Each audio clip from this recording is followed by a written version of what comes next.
Titik, seorang wanita muda yang tinggal di sebuah perumahan yang indah namun sunyi di pinggiran kota. Dia merasa terjebak dalam kesepian yang begitu mendalam karena suaminya yang teramat sibuk bekerja. Dia merasa terisolasi dan tidak memiliki hubungan yang berarti dengan siapapun di sekitarnya. Namun, semuanya berubah ketika seorang tukang kebun bernama Pak Mat mulai bekerja di rumahnya.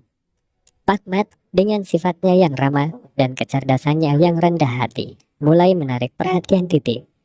Meskipun pada awalnya Titik ragu untuk mengaku perasaannya, walaupun dia menyadari bahwa dia telah jatuh cinta pada Pak Mat. Namun, Titik merasa tidak percaya diri untuk mengungkapkan perasaannya kepada Pak Mat karena perbedaan status sosial mereka. Cerita ini mengikuti perjuangan Titik untuk melawan kesepiannya dan memperjuangkan cinta yang sebenarnya dengan sentuhan humor dan emosi. Ketika Titik yang kesepian, naksir pria tua tukang kebunnya adalah kisah tentang keberanian, penerimaan, dan keajaiban cinta yang tak terduga. Suatu hari, ketika matahari bersinar cerah di langit biru, Titik dan Pak Mat menemukan kesempatan langka untuk bersantai bersama di halaman belakang rumah. Mereka tertawa dan bercanda, menikmati kehadiran satu sama lain tanpa beban. Sementara Pak Mat merawat tanaman dengan keahliannya yang khas, Titik menangkapinya dengan penuh kekaguman. Mereka berbagi cerita tentang kehidupan mereka, mimpi dan harapan masa depan. Waktu terasa berjalan lambat dan mereka merasa seperti tidak ingin momen ini berakhir. Mereka saling berpandangan, merasakan kehangatan dan koneksi tak terungkapkan di antara mereka. Di antara kesepian dan kebisingan dunia, mereka menemukan ketenangan satu sama lain. Itulah awal dari petualangan baru dalam hidup mereka, di mana kebersamaan dan cinta tumbuh subur di antara mereka. Dan inilah kisah selengkapnya. Namaku Titik, umurku 23 tahun, tinggal bersama suamiku di sebuah kompleks perumahan. Tapi karena kesibukannya, suamiku sering tidak di rumah. Biar ku ceritakan dulu mengenai gambaranku, agar kalian bisa membayangkannya. Tinggiku 147 cm, berat hanya 45 kg, kulit putih tanpa cacat sekecil apapun. Maklum, aku keturunan yang sangat terawat. Aku putri tunggal kesayangan yang bisa dibilang agak kuper, dikarenakan lingkunganku yang selalu dibatasi oleh kedua ortuku sebelum aku menikah. Teman-temanku pun hanya beberapa, itu pun kebanyakan wanita semua. Jadi pengetahuanku mengenai kehidupan sangat sedikit, apalagi mengenai masalah berpacaran, bisa dibilang nol besar. Selebihnya bayangin aja sendiri betapa kupernya aku ini. Aku menikah dengan suamiku itu atas perjodohan orang tua. Oke, aku lanjutkan ceritaku. Di rumahku yang lumayan besar itu, hanya ada aku dan pembantuku jika suamiku sedang pergi bekerja. Yang satu orang adalah pembantu rumah tangga, orangnya udah tua banget. Dan seorang lagi adalah tukang kebunku, yang sudah tua juga. Tukang kebunku itu bernama Pak Mat. Pada suatu hari, aku pulang dari makan di restoran langgananku. Suamiku sedang ada tugas ke luar negeri untuk waktu yang tidak tentu. Pembantuku juga sedang izin untuk menengok saudaranya selama 1 hari. Jadilah aku dan Pak Mat berdua saja di rumah itu. Selesai berganti baju, aku duduk di halaman belakang yang luas. Di sana aku lihat Pak Mat sedang menyirami kebun.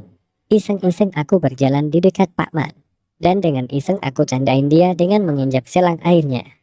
Merasa bingung karena airnya tidak keluar, dia pun spontan melihat ke belakang, dan ketahuan bahwa selang airnya sedang aku injak. Setelah injakan aku lepas, Pak Mat mengarahkan air yang telah menyembur lagi itu ke arahku sambil ketawa-tawa. Tapi apa yang terjadi?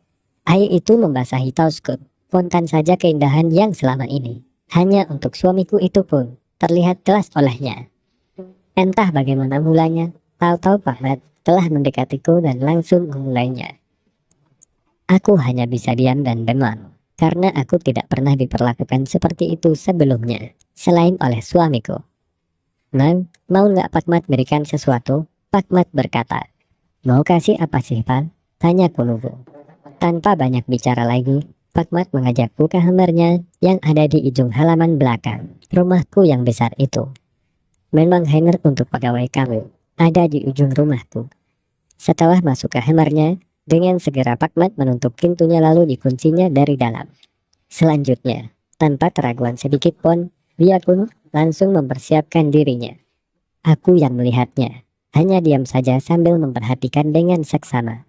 Aku sama sekali tidak mengerti bahwa saat itu aku akan mendapatkan pengalaman yang tak akan terlupakan selama hidupku.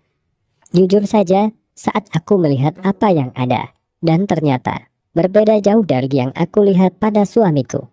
Karena Pak Mat ini orang Jawa, spontan saja aku pun jadi terkesima. Pak Mat kemudian mendekat dan berkata, "Nah, Non pernah makan permen kah? Coba sekarang Non lakukan seperti itu." Ketika itu Pak Mat berdiri di samping tempat tidurnya, sedangkan aku duduk di samping tempat tidurnya.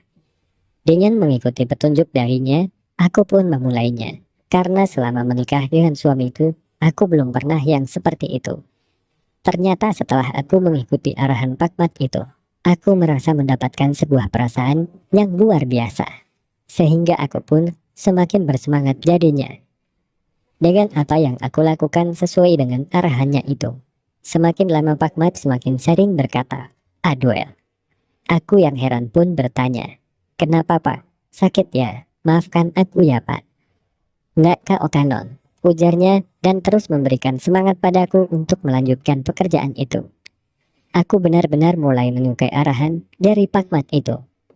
Beberapa lama kemudian, gantian Pak Mat yang mengambil alih pekerjaanku itu. Dan disinilah aku kembali mendapatkan pengalaman baru yang selama ini belum pernah dilakukan suamiku padaku. Dalam hati aku memuji betapa Pak Mat itu ternyata sangat pandai dalam hal itu. Sekitar 20 menit berlalu. Sepertinya Pak Mat sudah mau mengajakku ke sesi yang paling aku tunggu-tunggu sedari tadi. Setelah oposisinya sudah hampir pas, Pak Mat berkata, "Non, bolehkah Bapak lakukan sekarang?" Aku yang sudah sangat terbawa suasana pun hanya mengangguk. Pada saat Pak Mat benar-benar melakukannya, lagi-lagi aku mendapatkan satu pengalaman yang jauh berbeda dikala aku tengah melakukannya dengan suamiku. Mungkin inilah bedanya orang Jawa dengan suamiku. Kalau saja ada yang melihat kejadian itu, pasti mereka bakal mengira bahwa aku terpaksa. Karena kalau dilihat fisiknya, aku lebih cocok jadi putrinya. Pak Mat yang umurnya sudah 55 tahun, sedangkan umurku baru 23 tahun. Sungguh perpaduan yang sangat berbeda. Tapi bila dilihat lebih dekat, ternyata si orang tua itu tidaklah memaksaku. Karena dengan sukacita, aku menyambut baik apa yang diberikannya itu. Selang beberapa saat, Pak Mat mengajak berubah oposisi, aku pun menurutinya saja. Sungguh menyenangkan sekali ternyata melakukannya dengan berbagai cara bersama Pak Mat ini. Berbeda sekali dengan suamiku, yang hanya tahu satu cara saja, pikirku. Aku tahu bahwa Pak Mat itu telah hidup tanpa seorang istri selama 7 tahun, karena istrinya meninggal. Pantas saja kalau dia begitu bersemangat saat melakukannya. Kalian pasti tidak tahu bagaimana senangnya aku pada saat itu, karena aku telah mencapainya sebanyak 4 kali. Tapi Pak Mat tidak mau tahu, dia tetap saja meneruskan pekerjaannya itu, karena dia belum sekalipun mendapatkannya. Tetapi kurang dari 15 menit kemudian, tiba-tiba Pak Mat menariknya. Dan itulah pertanda kalau dia akan memperoleh apa yang selama 7 tahun itu tidak dia dapatkan lagi. Setelah istirahat beberapa menit, Pak Mat bertanya padaku, "Gimana Non? Non suka kan?" "Suka sekali Pak. Apa yang aku dapatkan ini tak dapat dilukiskan dengan kata-kata," sahut Pue. "Kapan-kapan lagi ya Pak? Boleh kan?" tanyaku. Mendengar pertanyaanku itu, Pak Mat tampak terkejut. "Wah, Non mau lagi ya? Boleh, boleh. Kapan saja Non perlu itu. Panggil saja Pak Mat," sahutnya bersemangat. Setelah berbenar, aku kembali ke kamarku, dan tak lama kemudian aku pun tertidur.